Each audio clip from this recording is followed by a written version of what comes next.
Vaccine लगनी शुरू हो गई है, तो चलिए वैक्सीन काम कैसे करती है उसके बारे में समझ रहे हैं। सबसे पहले हम समझते हैं व्हाट इज वैक्सीन। वैक्सीन है क्या, ये बहुत दिमाग में आता है लोगों के, तो मैं आज आपको ना आसान शब्दों में समझाता हूं। आपने रामायण पढ़ी होगी। रामायण में जो कि हमारे, ठीक है, सुना होगा रावण राम, तो आज के समय में कोरोना हमारे लिए रावण है। जरा समझिएगा, मैं आपको थोड़ा पीछे लेके चलता हूं। रामायण में हमारे पास एक माइथोलॉजिकल कैरेक्टर है रावण, ठीक है। आज के केस में corona is like a Ravan for us, यही हमारे लिए प्रॉब्लम का कारण है। ध्यान से सुनिएगा, वैक्सीन को आसान शब्दों में समझाने की कोशिश कर रहा हूं, ठीक है। वैक्सीन क्या है और ये हमारी जान लेने को उतारू है, इसे ही हमें खत्म करना है। अच्छा आप सुनिए जरा, इस रावण को मारेगा कौन, है ना, समझिए। माइथोलॉजी के हिसाब से रावण को किसने मारा था, राम ने।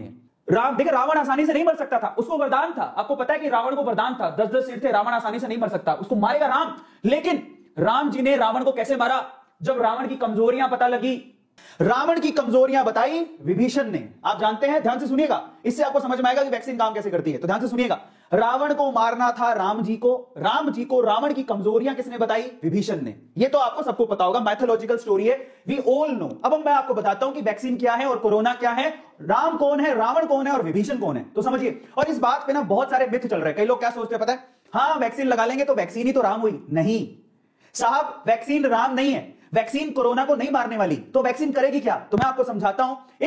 इस पूरे एग्जांपल को याद रखिएगा। अब मैं आपको समझाता हूं, बड़े ध्यान से समझिएगा, क्योंकि यूट्यूब पे कुछ लोगों ने, बड़े बड़े नामचीन लोग हैं, ठीक है, पर वो डॉक्टर नहीं है, तो मैं भी नहीं हूं, लेकिन उन्होंने कुछ गलत इंफॉर्मेशन दे दी सेशंस में, तो मैं आपको क्लैरिफाई करता हूं कि वो एक्चुअली क्या है, ठीक है। तो मैं आपको समझाता हूं, ध्यान से समझिएगा।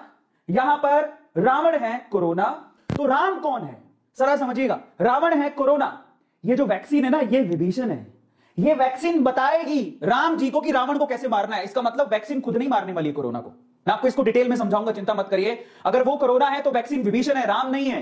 तो मारेगा कौन, WBC। आपकी बॉडी के अंदर जो व्हाइट ब्लड सेल्स है, यही यहां वैक्सीन से पता करेंगी कि कोरोना की क्या है कमजोरियां, उसके हिसाब से WBC एंटीबॉडीज डेवलप करेंगी और यही मारेगी। बहुत लोगों को नहीं पता है, हमें कोरोना को मारना है। या ध्यान से देखिएगा, कोरोना की कमजोरियां किसको पता है, वैक्सीन को। कैसे पता, क्योंकि वैक्सीन एक्चुअली कोरोना के, मैं आपको बताऊंगा थोड़ी देर में, कोरोना के पार्ट से ही बनाई जाती है।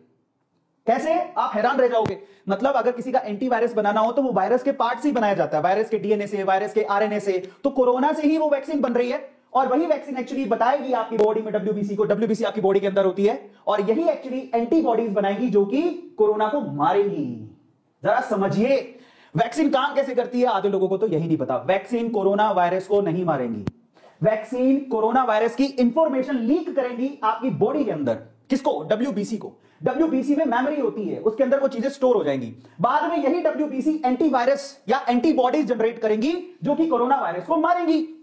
अब बहुत लोगों को नहीं पता, बहुत लोग यूट्यूब पे ऐसा बोल रहे हैं कि वैक्सीन लगा लोगे तो वैक्सीन के अंदर एंटीबॉडीज होती हैं। एंटीबॉडीज आपकी बॉडी में डेवलप होगी, वो कौन डेवलप करेगा, WBC डेवलप करेगा। समझिए, WBC डेवलप करेगा, और ये है एक्चुअल में इसके पीछे का प्रोसेस कि एक्चुअल में वैक्सीन काम कैसे करती है।